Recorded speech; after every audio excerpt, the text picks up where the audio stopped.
Hello and welcome to season 4, episode 5 of Lawfully Chaotic.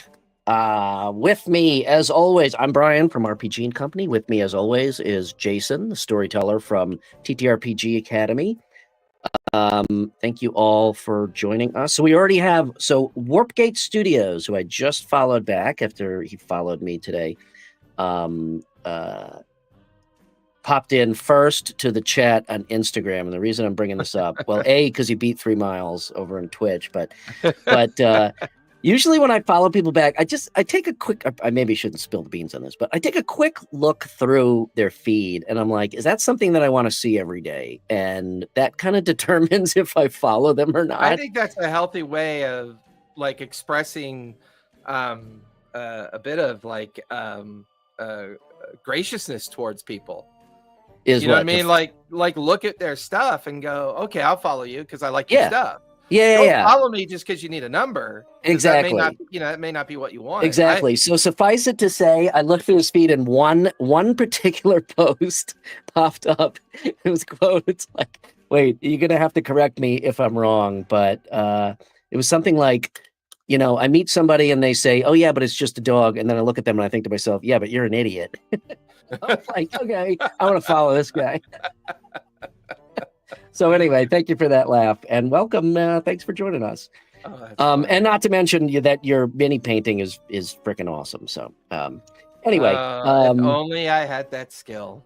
If only I had that skill. So as long as we're on, a couple of announcements here, and on that note, our friend Andy, Dragon Painter 468, just invited me to he set up a Discord for just a few of his friends and whatnot, and we're going to try to do some painting sessions. Awesome. And I think that's amazing. We've been trying to sync up to do an online session together. And we just haven't been able to make our schedules meet, but we do need to get him back on the show. What time zone is Andy in? Do you remember? He's in no, he's in Colorado, so he's an hour in between you and I. Oh, he's Mountain then, right? Mountain, yeah, that's Mountain, right? Yeah. Actually, that's where you got to get up on the mountain, and you got to say, "What time is it? It's mountain time." You look at the shag. I know you said you had something you wanted to talk about this week. You had mentioned it to me a couple times. Oh yeah, because I usually come to the show and I'm like, I got nothing tonight. You always give me shit for it, rightly so. So I do have something I want to. It's not a big topic. It's kind of a nitpicky little, it's a very Kevin topic. It's a mechanic a D&D mechanic that I want to talk about. So it's like a nerd deep dive. That's cool. But I got some monster manual stuff. So you start. Okay. All right. Cool. Oh, well, I did pick up the... when you talk away from the microphone, no one can hear you. Huh? Wait a second. What? But it's an omnidirectional. Yeah, it ain't that direction. So I did pick up the monster manual. Wow, very cool. Very cool. The alternate cover. And I got to say, you know what? Let's save this for when you start the monster manual discussion. All right. So talk about your mechanic. I want to hear this. Like I said, it's just kind of a nothing little thing. But I was having this conversation with my crew, and there was a little bit of a disagreement. And I'd like to get your opinion and people's opinions. How many were in your crew? How many Kevins were on the dashboard? So it's Gary, Matt, Jeff, and then Mike, who you have not dealt with, and then Matt's brother. I like how you say who have not dealt with. Who you've not dealt with. Who have not given their prescription and then Thorazine to, so they can calm down. Exactly. And then Matt's brother Paul, who also you have not dealt with. But anyway, I brought up ladies and gentlemen, we call that a room full of Kevins. Room full of Kevins. Get off my lawn. No, you get off my lawn. No, you get off my lawn. Basically, a bunch of old guys arguing about pointless shit. So critical damage. Yeah. So I happen to think that and crit damage, I don't think it hasn't changed. Everything is doubled in 2024. It's still the same rules. You double all the dice. They did specifically you're not allowed. You don't add from spells. So, for instance, Divine Smite, which has always been super powerful because you can add it on after the fact, and it's it doesn't. What's the fucking point of calling it a critical? Well, wait a second. Sorry, I take it back. This is not critical at all. As much as I'd like to look really cool and do marvelous things to my enemies, there's a whole generation out there that thinks that if spells have dice rolls, then that's just not fair. Well, no. Here's the thing. Okay. Okay. So here's the thing. I'm not sure where you stand on it after that, so you'll still have to let me know. You should know exactly where I stand on it because of the max critical homebrew rule that we use in all my games. Right. So the critical states that Smite is no longer applicable, but like sneak attack is, spells that have attack rolls are. I have a problem with critical damage. I think it's too much damage. I think when you've got when you have multiple dice that are doubled on top of the weapon damage that are doubled, I just think that it gets a little bit too much. And yeah, it does stack. The counterpoint was made that it does stack as you level up, and it follows the curve of challenge ratings and all that stuff. But I don't know. I feel that multiple dice is it's sometimes a little bit much. So what I was saying was kind of what you do, where you take. So I personally have a chart. If the damage is 1 die naturally, like say a longsword, then you take another one of that die and you take max damage. So it would be 8 plus a d8 plus whatever your modifiers are. Right? Follow me? All right. 2 dice. You take 2 dice and you max them, and then you roll damage normally. 3 to 4, you take 3 dice extra. 5 to 8, you take 4 dice extra, and then beyond that, you just round down. I'm sorry, you lost me at the whole idea that now I have to do math. It's not difficult math, but yeah, there is math involved. But that's so. Oh my God! Did you get my juices rolling with this nonsense? I love it. And we had like a 30-minute argument about this stupid fucking You guys topic. had a 30-minute argument about this? On chat, yeah. Oh, that's about this funny. dumb fucking topic. I don't know. I just think that critical damage is like, regardless of criticality, right? Mm-hmm. Regardless of criticality, in your mind, when you think of a critical occurrence, a critical hit, right? Only in combat. Yeah. A natural 20 detecting a trap is still irrelevant. You still add your modifier to get your DC, right? So we know that Baldur's Gate version of critical has kind of polluted the waters a little bit, right? Because people in newer comers in D&D that played a lot of Baldur's Gate and they come play D&D, they're like, natural 20 on my stealth. Yeah, what's your fucking modifier? Stop doing that. Mm-hmm. You're right. You're like, yeah, we're not in combat. You can roll all the fucking natural 20s you want. It's cool, but shut the fuck up. It's like, just add your modifier and tell me what it is, and I'll tell you you failed miserably, and you can cry in your lemonade, right? So it creates this weird nuance of, if you're in a battle, right, and you're taking on a dragon, and the team is rolling like shit, and half your team is down, and the dragon's kicking your ass, but that paladin rolls a natural 20. Finally rolls that natural 20. Dumps a 5th level divine smite, right? Delivers 148 points of damage. That's ridiculous. Fucking epic. That's what battles are. I think there's a point at which the amount of damage gets ridiculous. No, it should be more narrative, which I know is up to the DM. Okay, well, let me tell you this. What about a 1? A 1 is just a miss. A 1 is just a miss. That's a critical miss. Yeah. Okay. What does that mean by game terms? Nothing. No, actually, it does. With my homebrew critical. So no homebrew. by the book, by the rules as written. The A rules critical written fail means stupid. nothing except you miss. The rules are stupid. That's the dumbest thing they could have written. So I ignore it. Okay, Makes and that no was sense kind to me. of my point, is like there's still a lot of homebrew that goes on, and you know, again, the argument against was, I don't know, it's just one of those topics where I feel like it needs homebrew, because also you could have that 5-6 D8 smite added on and your 2D 6 for your greatsword or whatever, and you could still roll all fucking ones and do 13 points of damage, with a critical hit. Yeah, which is stupid.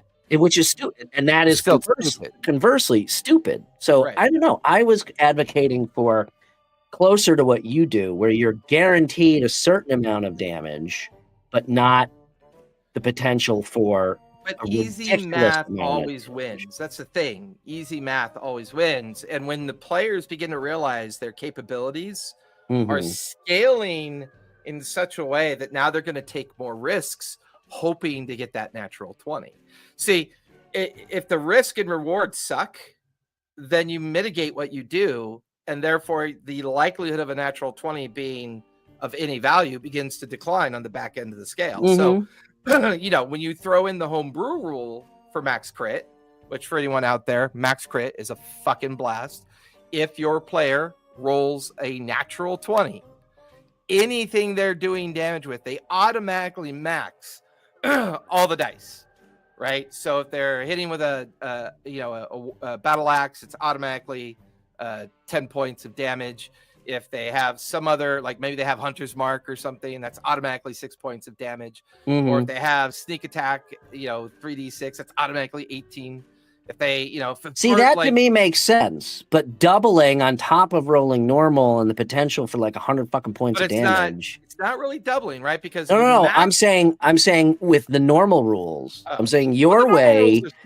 I'm saying your way I like, because you're guaranteed a decent amount of damage, but it's still within the realm of normal.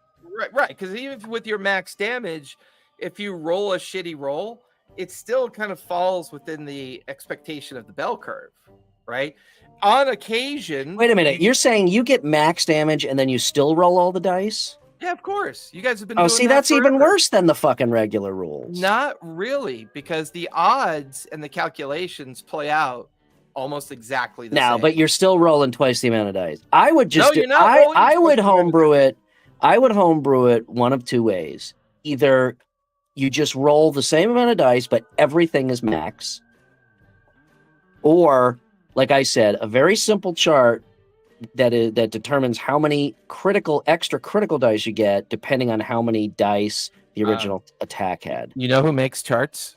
You know who makes charts? Stupid people. No, people who wear Jordache jeans.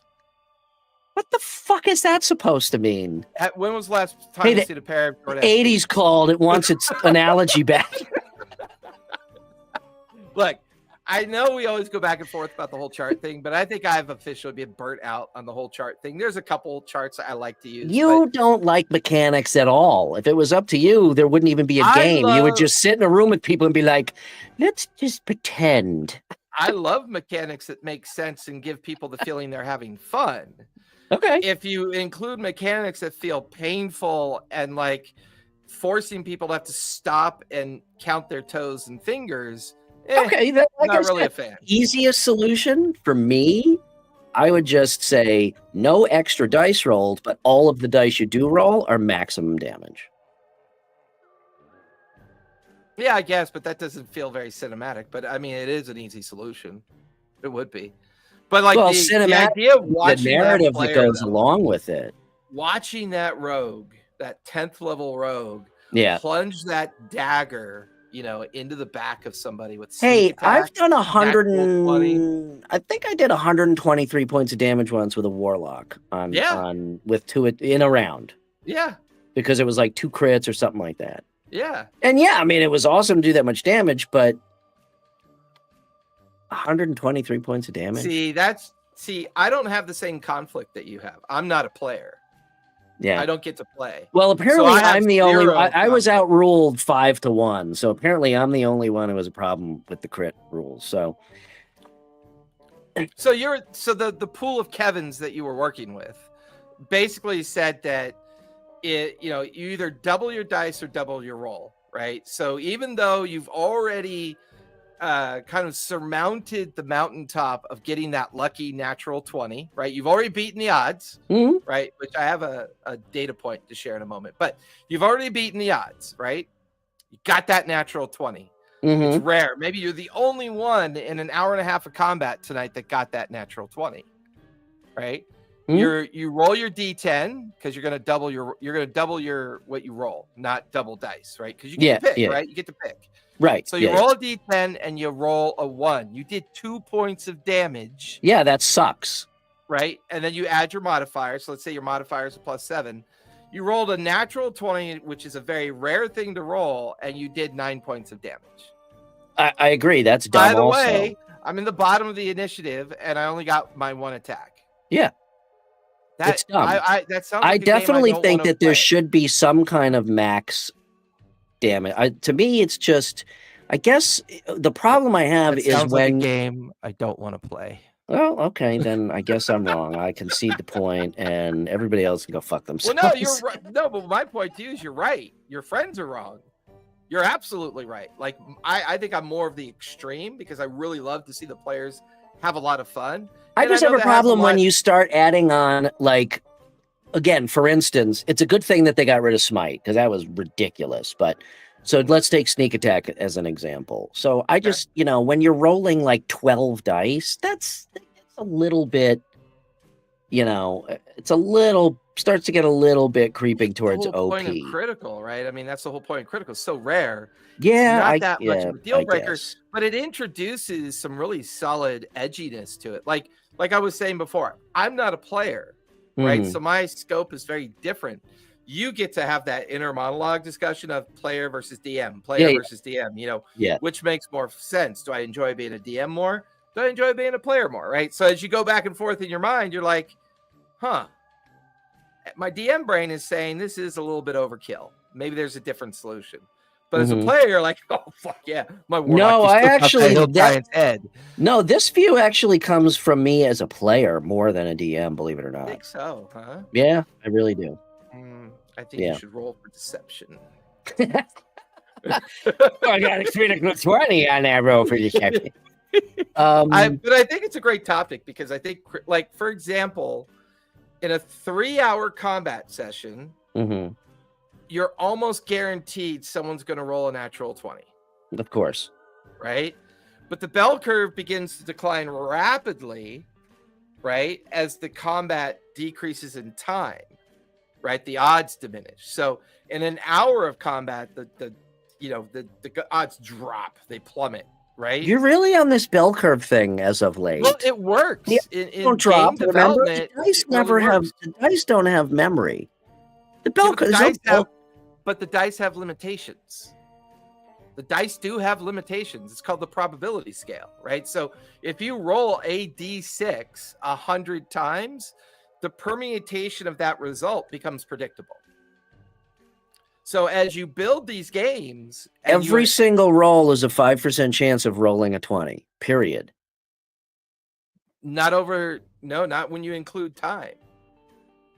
All right. Well, now you're getting into math and statistics, which is not my forte, I admit. So I'm going to end this conversation now. But you have a 0.95. You have less than a 1% chance of rolling a natural 20, just in a single roll. You pick up a die, you roll it. There's so many permutations of that die, as well as the introduction. What are you talking about? It's a 5% chance. No, because you have to introduce chaos theory. What is the surface that you're rolling on? For fuck's sake. Okay, next topic. But it's true. See, that's the funny part. You're railing against charts and math, and now you're talking about chaos theory with dice. It's a real thing. No one rolls the dice the same way. So no one's going to get the same probability the same way. So the 5% number is a mechanical number, but it's not a true number. It's not a real number. I'm going to call bullshit on that. Of course you are. No, I mean, I'm not saying that you're wrong, but I'm talking for the purposes of this discussion, negligible and bullshit. What are the odds? I'm holding up 2 middle fingers. 0, because my eyes are closed. Exactly. If somebody That's flips you chaos off, theory. if somebody That's flips you off in chaos the middle of, theory. if somebody flips you off in the middle of a forest, then you're alone. Do you really feel the effects? Okay, another topic that we were talking about tonight, and I'm always, no matter what my opinion is, it's always wrong and dumb. That goes without saying. That is with my completely untrue. no, not with you. With my guys. Everything I say is dumb and wrong. So I just want to preface it.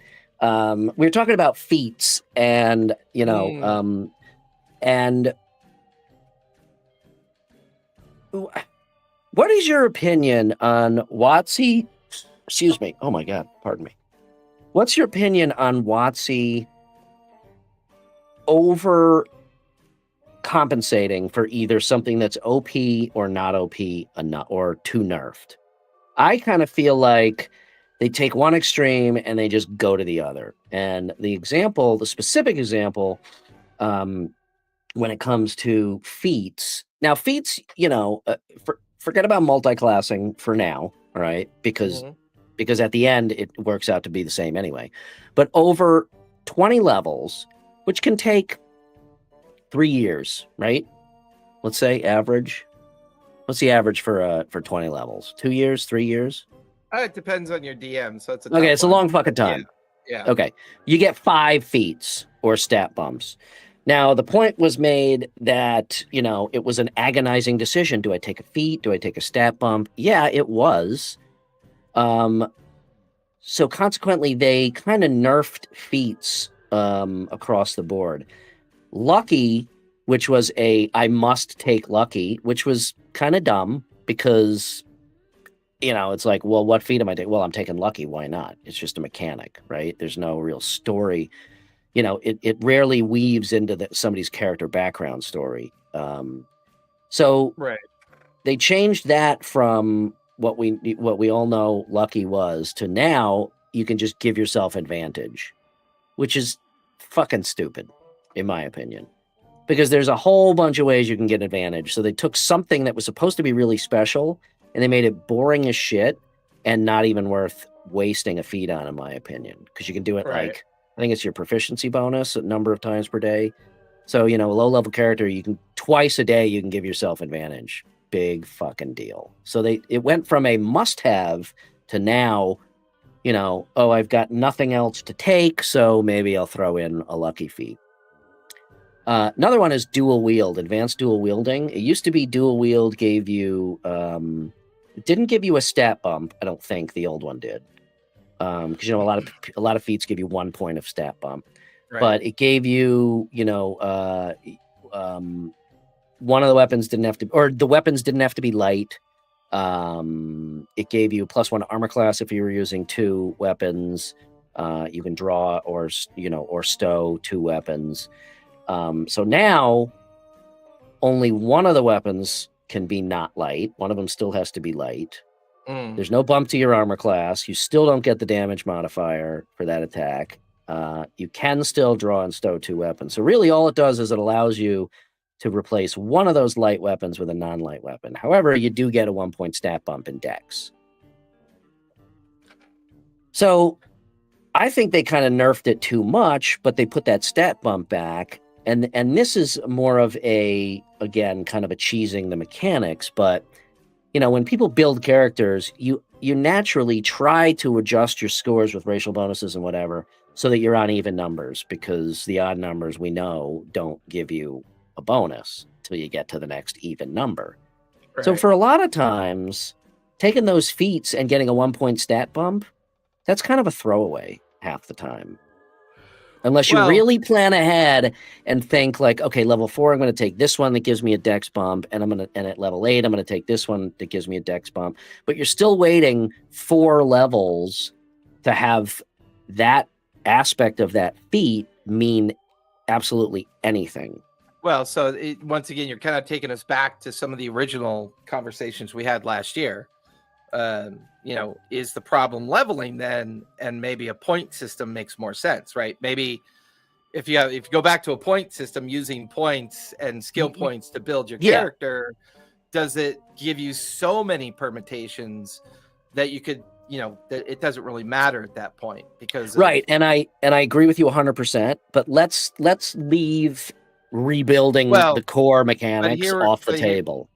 But here's the problem that's endemic to all games that allow people to build a character, whether it's a console game, a PC game, or tabletop game, or even a role-playing game, or even a tabletop war game like 40K, right?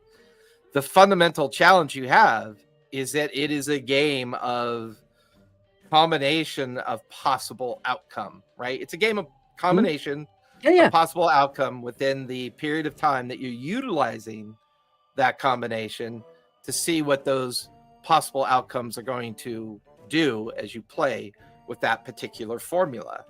There's an MMO I used to play all the time where you spent forever building this level 50 character, and then they did a patch and nerfed half your skill set, which forced you to then just build a different character because you were always chasing the better formula anyways. You're always gaming the system. You're always beating the system. The problem is players, for the most part, enjoy doing that. There's a group of players that enjoy the role play and the journey and the storytelling. They love that. But, a lot of players really like looking at the guardrails you're given within the rule confinement. Oh, no doubt. My point with feats is, like I said, you get 5 of them over a 2 to 3 year period. Feat versus stat bump. Not origin. I'm not counting origin feats because they are obviously less powerful. I'm not counting like specific world feats. Pretty big deal, especially since you can get the alert feat at level 1. No, I know that. Big deal. I know. But I'm specifically talking about when you level up. Those they kind of, in a way, I would say nerfed across the board. So here I don't know that because I haven't played with. Well, so here I've got the opposite view. Whereas I feel like critical damage, as it's written, is a little bit too powerful. I feel like they made the feats they nerfed them too much. I feel like. I mean, that's a major thing, getting a stat bump or a feat at the the 4x levels. So I don't know. I guess like I said, dual wield. So if I take dual wield with my current character, all it really does for me is it allows me to switch one of those light weapons for a heavier weapon and roll a D8 instead of a D6. For 4 levels, until I take another feat that has another dexterity bump, because my dex is currently 18. So for 4 levels, all it allows me to do is roll a D8 instead of a D6 on that offhand attack. So that's kind of shitty. Well, but there's other layers to that interpretation that you don't always look at the hard framework of it. Like, what if you're using a weapon with +2 to hit and +2 for damage? What if you have advantage on the strike because of mastery? What if but that stuff would apply with or without the dual wield. Right, but it begins to bump those numbers up in different ways, right? Because if you have a D8 with a +2 to hit and damage versus a D6 with a +2 to hit or damage, you're not even counting your character's modifier yet, right? That's just the. I know, but all those pluses and modifiers would still apply whether or not I had the dual wield feat or not. So I'm not. Dual wield feat allows you to use that second weapon, though, right? No, you can always. Any character can use a second weapon. The dual wield feat. It used to be. The weapons have to be light. So the dual wield feat used to, if you had the feat, the weapons did not have to be light. Which is a major thing. Rules, right? Right. That's a major thing. Plus, you got a +1 AC if you were wielding 2 weapons. Yeah, because your second weapon could be used to parry or block or whatever. Right. Yeah. Okay. So those are pretty big. So now the only thing it gives you both versions allow you to stow or draw 2 weapons instead of 1 as a free action. Okay, so let's take that off the table because that's the same. Right. So you go from being able to use 2 non-light weapons and also getting a bump to your AC to now all it does is it allows the second weapon to be non-light. And then it gives you the +1 to dex, which again, for 50% of the time, given whether you have an odd or an even number in your dexterity score, or whatever score is for the bump that feat gives you, 50% of the time, that aspect of that feat is utterly useless for 4 more levels until you take another feat with another +1 stat bump in that same stat to take advantage of it.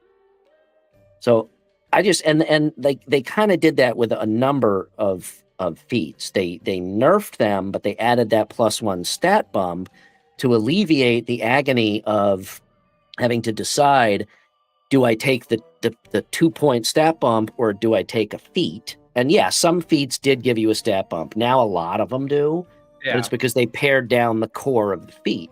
So again, my point is they took away the fun aspect, which is what you could do with that feat, and they added the stat bump, which isn't really fun. It's just a mechanical advantage, and it doesn't even really affect you half the time for another 4 levels. I can honestly say I don't have an opinion on this because I don't get to play as a player. And that is wholly a player topic. Problem. And again, this is like a super nerdy, dumb deep dive, but it's like I'm starting to realize again, I'm not. It makes sense. Yeah, it does. And I'm not trashing the 2024 rules. I've said overall, I think they did a good job. Okay. But I do feel like there is a number of aspects where, the pendulum swung from one way all the way over to the other side on certain things. So we're still, I guess my point is, we're still dealing with homebrew. Yeah. Like half the people might be okay with the new rules, like, my crew, and half might not be, like myself. So you're still going to homebrew. So what in actuality did they truly solve, I guess, is my whole point for this idiotic. Well, no, not really, because I think if you're I still think it goes back, and we'll switch topics here as soon as I... Now, Matt, let me say one more thing, and then I want to hear your opinion, because that's the last thing. But Matt's point, he did make a point that basically the 2014, there was a lot of stuff that was OP and a lot of stuff that was way too weak. Okay. Like druids, way fucking too OP in 2014. So his point for 2024 is that they basically kind of flattened that curve out so that everything is generally more even throughout. And I will concede that that is true. But I guess, again, it is, in my opinion, at the expense of some of the fun of building characters.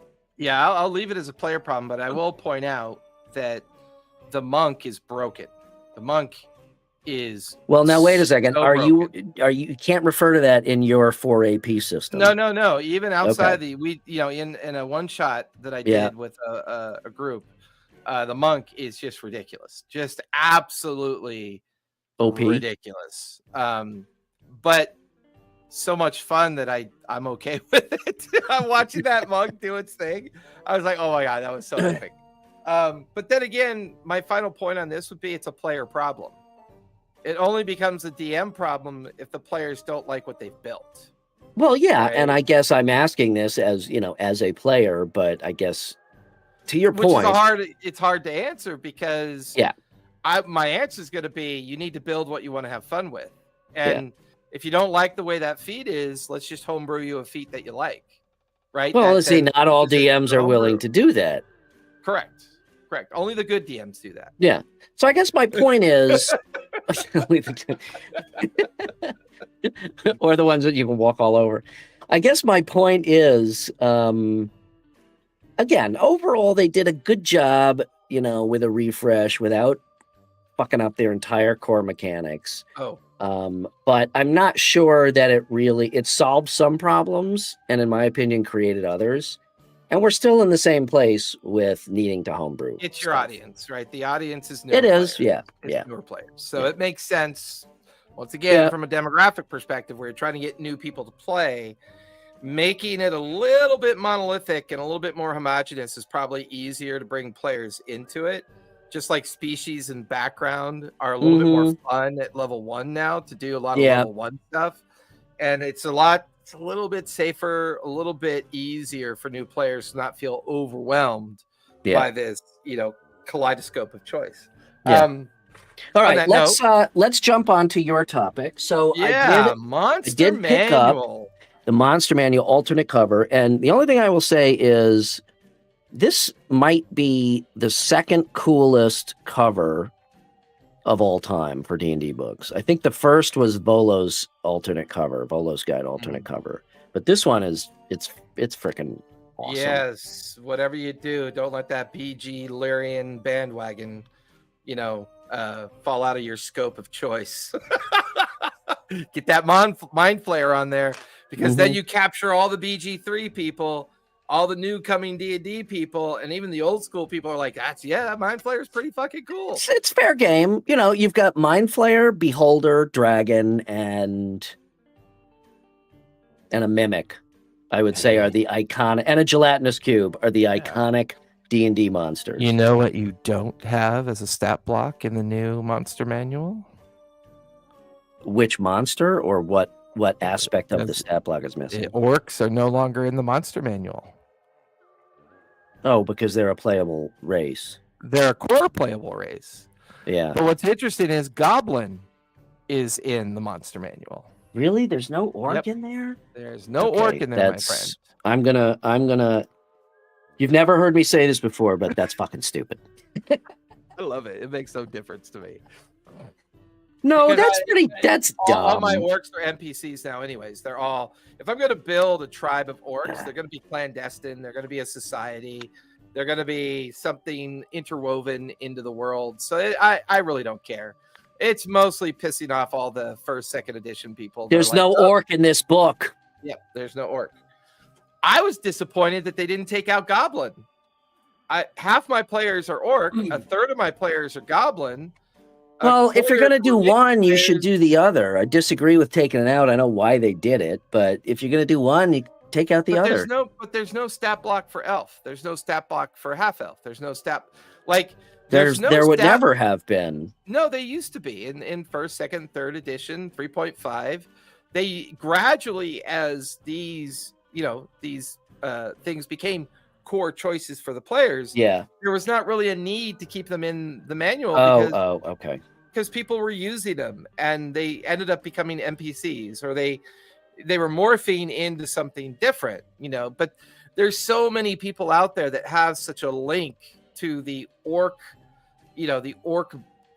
entity in the story, I think they should have kept it. They kept a stat block for a monster. You know what? I didn't even notice until I watched World Builder Bob, or whatever that guy's name is. I didn't even notice myself because I just don't care. Like, to me, the bigger story about the Monster Manual is just how fucking stupid it is. The artwork is beautiful, man. It's pretty. Okay, why do you feel like it's stupid? Almost everything I'm seeing, I saw in homebrew monster creation over the past 15 years. That's no secret. We know that they collect all the homebrew and they put it in a book and call it theirs. To be clear, they're selling you a book that you've already made homebrew decisions on and have been already kind of creating these monsters in such a way to ignore the CR system. They're not really giving you that many new monsters. There's not a whole lot of new monsters. I mean, between Monday and today, I built 32 monsters. I will say the only built 41 monsters. I don't disagree. It's regurgitating more. Yeah, it's regurgitating the same content. It's homebrew content with their However, like I said, they've taken. I think, if I'm not mistaken, correct me if I'm wrong. this book is basically the 2014 Monster Manual plus Volo's Guide to Monsters plus what's the other one? They basically aggregated it into one book instead of having to span over 3 books, didn't they?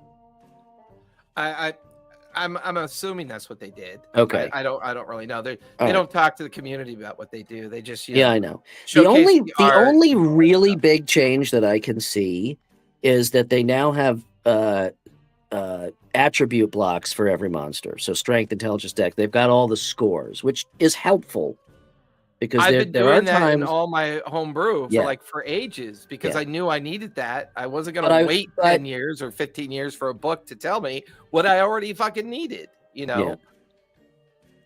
But that's really the big change that I can see. Everything else, you're right, is just There's a couple monsters It's in here repackaged. There's a couple monsters in here that are pretty kind of cool. I do like that they have added like bandit captain, that type of shit. I think that helps newer DMs avoid the pitfalls of shit they don't have time to build. You know, it's like knowing that you have a whole bandit stack to go to. I don't think that is. I don't yeah. think that that's just newer DMs. I do think that's handy for anybody to have on the fly. And again, I think it's worth. For me, it's worth buying a book that has 3 books that I previously had to thumb through to figure out what I was looking for, all in one cover. Yeah. But you're right. But it's not earth-shattering content. The other thing they changed, which I'm a little mixed on, but since I'm a digital DM, I don't think it matters that much to me. Colin goes, sounds like AI almost. Well, it's no secret that they've started using AI for art, and I think probably some of their writing. Yeah, I'm the least person you're gonna find to give a shit about the usage of AI. I really don't care. But what's interesting is the way that they change the table of contents.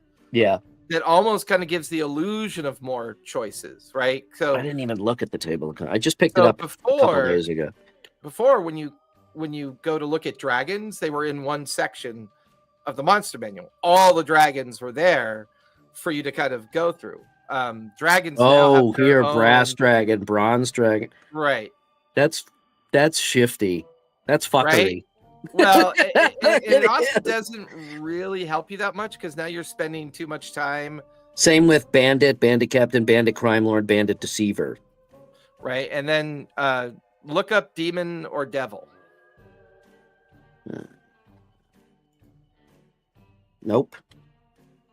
Doesn't exist. Right, so now you got to know what a demon or devil's name is to be able to find them. Now that's in the table of contents. Does it still? Oh wow, they split them up even in the book itself. Yes. Jesus Christ. So if you want to know what a horned devil is, you got to go to the H's. So you have to remember all the types of devils. Or even better yet, it forces you to read the entire table of contents now. Right. So in demons, devils, and dragons, what used to be these consolidated, easy to find, easy to use, they've expanded them out so it gives the illusion of more. That I didn't know till you pointed it out. Yeah, it's shady. It's super shady. It's super shady, and it like I don't have all of the fucking devils memorized. I go to the devil section. I pick one that fits. Oh, you go to the table of contents. You read the whole thing. That is really fucking counterproductive, and really that changes my opinion of that book. So just that one thing. If you go to the Appendix B, there's monster conversions, monsters by habitat, monsters by creature type, monsters by group, monsters by CR. Right. So you can go to monsters by creature type, and you can go to Fiend, and now under Fiend you have all your clickable what you want, right?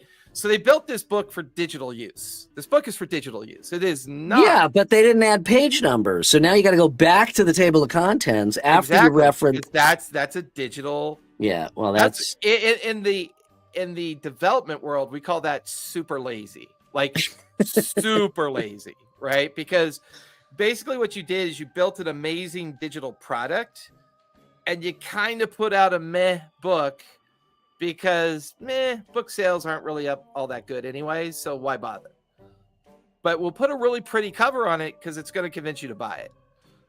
Yeah, It's like all I said, pure marketing. It's just pure I marketing. have not, other than thumbing through and looking at a couple of the stat blocks, I really have not delved into the book. I just got it 2 days ago, and I haven't had a chance to really look at it yet. That's a major negative. That's a major ding for me. That would have been the most helpful thing if they could have done demons, devils, dragons, humanoid, like thugs or whatever, or you know what I mean? Like broken it down even more. Like, oh man, that's disappointing. Yeah, it is. And honestly, gold dragons look like pussies. I like my dragons to look sinister, whether they're chromatics or metallics. I want them to look like they're fucking badasses. Hold on, let me consult 6 charts to find out what page gold dragons are on. No, that's it was dumb. easy for me to find. I just clicked on the link. That's my book doesn't have the button, the link button. I'm pressing on my page button in my book, and it's not automatically flipping for me. See, so this is what that's what I mean. It Like, really grinds my gears. They fix one thing and then they fuck something else up. They didn't put a lot of thought into these books beyond their digital value versus their hard copy value. Yeah. The content itself is definitely more user friendly to newer players. I get that. Yeah. It is. So I know where I sit in the demographic expectations. So I don't have a lot of expectations, with this book. But no, I still disagree with a product like this. You can hit all demographics. You should be able to hit all demographics if you think through it. I just don't think they really. You tell me one IP in this fucking world that can hit every demographic equally when it drops. Apple. No, boom, Apple's garbage product. Oh fuck! Oh my god, I hate Apple. Yeah, that's why they're a $3 trillion company. But that's my point. You're an enigma, wrapped in a riddle, surrounded by scrambled eggs. 3 miles, lawfully chaotic. We appeal to every demographic, and if you disagree with us, fuck you. Oh my god! I was watching Pickled Thank Dragon. you, 3 miles. There was a Pickled Dragon episode where they were talking with somebody bugbear. These two different sides of the book, kind of sides of the story, right? Like Pickled Dragon is very old school, very old school. And then I can't think of their channel's name, but I'm gonna take a second here to look it up because I think anybody out there should go and watch this. Let me pull it. I think in terms of the demographic of hitting multiple demographics with this product line, it's all about how you present it, as evidenced by how this book is laid out. You can easily account for people who are used to playing the game a certain way and cater to that, but still present it in a way that draws in new players. And you know what? So it's not so complicated of a game that new players cannot pick it up. So here it is. There is on Pickled Dragon. They have an episode out called "Talking Gygax: Racism, Misogyny, and Activism with Bugbear Brothers." So Bugbear Brothers are the more progressive end of D&D, and Pickled Dragon are the more kind of first, second edition generational D&D. Okay. The only thing I got out of watching them is how cringy they all felt talking to each other. None of these people liked each other. None of them did. Well, we've talked about that. That's because nobody can be genuine. Nobody says what they mean because everybody, this is a whole nother conversation for another night. Just kind of a counterbalance to the idea that all IPs are acceptable across multiple generations. I didn't say all IPs. I said this IP, it could be done. I disagree. Too many old people. And I'm an old person. There's just too much out there. There's too much like discontent. There's too much nostalgia. There's too much going on about, well, when I was 8 years old and I played it with my friends in the basement, it was beautiful. It was the perfect game. Well, now that you're, in your 50s, do you still think of it that way? Or do you think of it, you know what I mean? It's like, it's still the kind of weird. Well, no, but that has nothing to do with the product. That has to do with the time and the nostalgia. And it's a deeper conversation. I'm not trying to belittle it or shove it to the side, but it's a deeper conversation. But I mean, you know me, we know me, right? If anybody's gonna be that guy who says, "Oh, this isn't like when I played when I was 10 in my basement," it would be me. I don't feel that. I don't. Right. None of my animosity towards what WotC is doing is based on this doesn't feel like it did when I was 10 at all. I've completely put that aside. This has to do with, you just gave me a book. You did a good thing by taking 3 books worth of shit where I could never remember which of the 3 books my arch druid NPC is in, and you put them in one book. But now you made it harder for me to find the fucking information in that one book. So it's like, make up your fucking mind. And they do that with everything, what we just talked about. With, with the feats, with this, with that. It's just like, they don't put a lot of thought. They're very reactionary. They just react. That's all they do. They just react. They're a business that has to make a profit. All of the activist stuff, they react to the whole DEI movement, whether it makes sense for the game or not. All of the, the rules refresh, they reacted to all the stuff that people are complaining about. They solved some problems. They created others. How they've released the books, the digital copy versus the physical copy, taking it out of the bookstores and only selling direct. Everything they do is reactionary. That's the issue. I would also argue a lot of the things they do are for a profit, right? Well, of course, I mean, that goes without saying. Yeah, right. So, but in their claim to care about this game and to care about their community, they just react. And then, like I said, and then you get the effect of, whether it be their business practices or the content in their latest books, you get the pendulum effect. So it goes, whatever the solution is for that particular aspect of this IP, it goes from one extreme kind of to the other.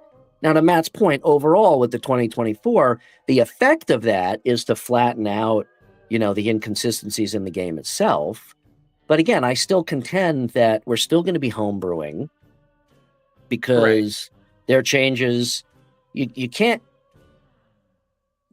please everybody, I guess, but I think you could please a lot more people if they just would put more thought into the shit that they do. I think if pleasing people is profitable, I would agree with you. I think at the end of the day, they have to weigh their choices with profitability. Of course they do. But they've also got an IP that, this is one of those things that it's theirs to fuck up. D&D's been around for 50 years. Yeah. And it's theirs to fuck up. It's like alcohol. Alcohol sells itself. You don't need to spend a lot of money on advertising for alcohol. It's going to fucking sell. It's alcohol. Yeah, I mean, kind of the same thing. Yeah. It's like, this is not some struggling startup or, some refresh of an aging brand. Everyone that disagrees with me. Well, that's my tagline. Everyone knows that. Everybody knows that. Everyone that disagrees with me is wrong. Don't tell me my opinion is wrong. And if that's your opinion, fuck you. You're wrong. You know what I'm saying, though? It's like they've got more leeway than a lot of companies do, I think, with this property. And I don't think that they really take advantage of that. That's just my view. Well, yeah. That's my opinion. I'm too corporately jaded. I know what corporations do. They make profit. Yeah. They don't really care about the community for the most part. And whether you're a 100-year-old IP like Heinz, right? Heinz food products, right? Or Hershey's, over 100 years old, I believe now. They're always going to be out for profit, and we just have to be adaptable. Of course they are. Of course they are. Once again, the only thing that saves this game is homebrew. It's been that way ever since 4th edition. Ever since 4th edition rolled out, it was a sea change to the fact that if you still wanted to keep playing D&D, you just ignored all the garbage and you just played with the parts that made sense. And I think that is my point. It's like, again, I understand that you can't please everybody, but if we've got this brand new refresh of these rules, and before they even hit the shelves, people are like, well, that preview that I saw is dumb, so I'm going to homebrew that. It's like, you know what I mean? So I guess what I'm trying to say is, again, they could be a little bit more in tune with what's going on and a little bit less reactionary. I think we need to do an episode all about homebrew and come up with all these really cool homebrew options that would really kind of I've got a whole fucking shitload of homebrew. It's on my website. Yeah, it'd be a good idea. And it's all scientifically and factually correct, as are my opinions. Yeah. Well, Brian, we did it again. We did. I don't know that we accomplished anything tonight, but we did it. I surprised you with the Monster Manual stuff. That was fun. That's true. Yeah. Skill trees. Well, anyway, thank you for those of you who sat through this bullshit. Thank you very much for joining us. Appreciate it. Or if you're watching it afterwards, thank you for sitting through all that. Or listening to it afterwards. Thank you for sitting through that. I believe next week we will be taking a break. You're out of town, right? I am out of town, correct. Okay, so next week we'll be taking a break, but the week after, I think we have a guest. Yes. I have to confirm it, but Jay from Jay's Tabletop may join us to show off this phenomenal fucking terrain build that he made. It's like the size of half a table. So pretty epic. And then we've got a couple other guests in the weeks to come. So please continue to join us. The Critical Role finale is happening as we speak. An 8-hour finale. Oh my God, that's right. Yes, that's 8 right. Hours. Yeah. It's all pre-recorded, of course, but it's still people. But once again, a campaign can finish at level 15. One of those things. Yeah, absolutely. It's absolutely acceptable. I told you I hate high teen level characters. Oh my God. Here he goes on another topic. Brian, where can we find you? You can find me at RPG&Co on the Instagrams. Reach out, DM me. I'm always up for shooting shit. Also check out playrpgandco.com. A lot of cool stuff on the website. Most of it mine, but a lot of it is Jason's. Check it out. And Jason, where can we find you? You can check me out over at Linktree TTRPG Academy, or TTRPG Academy in the YouTubes, the Blue Skies, and the Instagrams. You can find me there as well. Hey, Brian, TPK.